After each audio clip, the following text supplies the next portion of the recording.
On the eve of these World Championships, Sebastian Coe made a claim so startling it stopped some listeners in the tracks.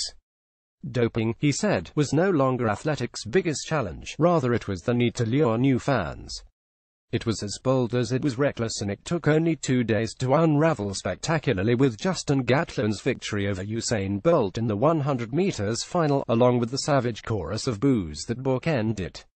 Inevitably, the reaction to Bolt's defeat was binary: the Jamaican the shining knight, Gatlin the supervillain. And no sooner had the boos subsided than there were also dire predictions about track and field's future. But who could blame the doubters 2 years ago when Bolt beat Gatlin by 0.01 sec to win 100 meters gold in Beijing? The BBC's Steve Cram had insisted that the Jamaican had saved his sport. What were the public supposed to think now? Actually, we know what they think. They are far more cynical and less trusting, and some of them even suspect everyone is at it. Greg Rutherford, for instance, tells the story of when builders came round to install a long jump pit in his garden, and one of the first questions they asked his father was what drugs the London 2012 gold medalist was on. His experience is not an isolated one. In this environment, the happy-clappy approach will no longer wash. Radical ideas to get to the truth are required. Chris Eaton, who ran Interpol's Command and Coordination Center before working as head of security for FIFA, suggests the IAAF should even consider a 3-month amnesty program and an investigative truth commission on doping, with a failure to come forward making a subsequent discovery a life ban. Dire problems need momentous solutions, he says. Lost trust is only rebuilt from trust in solutions. A truth commission is a frightening thing, but it's serious and it works. Look to South Africa, referring to the post-apartheid investigations. The doping and associated corruption scandals besetting the IAAF will not be easily forgiven. In fairness to Lord Coe, he deserves credit for pushing through proposals that led to Russian athletes being banned, and for setting up an independent athletics integrity unit.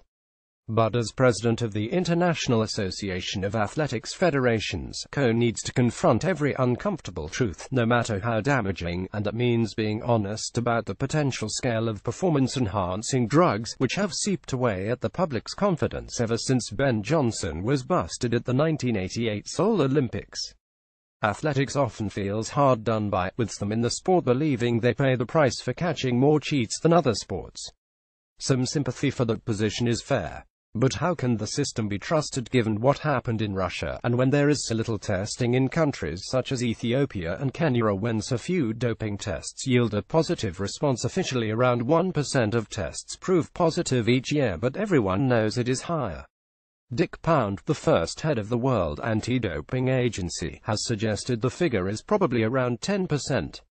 One survey at the 2011 World Championships in Daegu estimated that a staggering 29% of athletes who competed had taken a banned substance in the previous 12 months.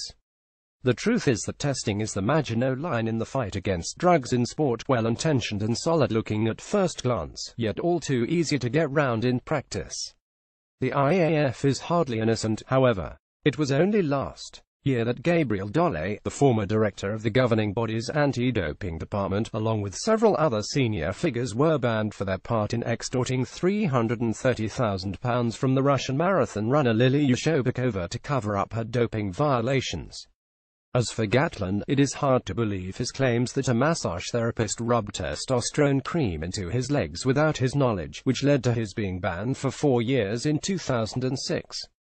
Or, given his previous, not to wonder how he was able to run faster at 33 than he was at 23. But he is not the unapologetic arch-villain that he is portrayed. In 2010, for instance, he privately told the IAAF he had great remorse regarding his mistakes, and he has also gone into colleges to speak to young people about the importance of training and competing clean. That hardly makes him a saint, of course, and there are athletes who have suffered direct financial losses from his past cheating. But the full-scale pile-on seems unfair, especially when there are dozens of other athletes with previous bans in London not getting an iota of the treatment, including Amantal Montsho, the former world 400 meters world champion who was cheered on Sunday despite a doping ban. As the British sprinter James Ellington put it after the 100 meters final, hate doping, but the media have turned Gatlin into a villain and the masses follow.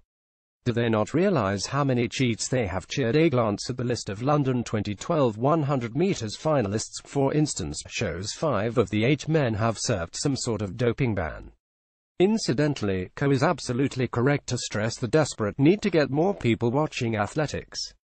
It is a fantastic sport, for all its faults. Yet how can it ever hope to have fresh blood pumping through it when too many of the public assume that its soul is frozen and its heart is permanently blackened?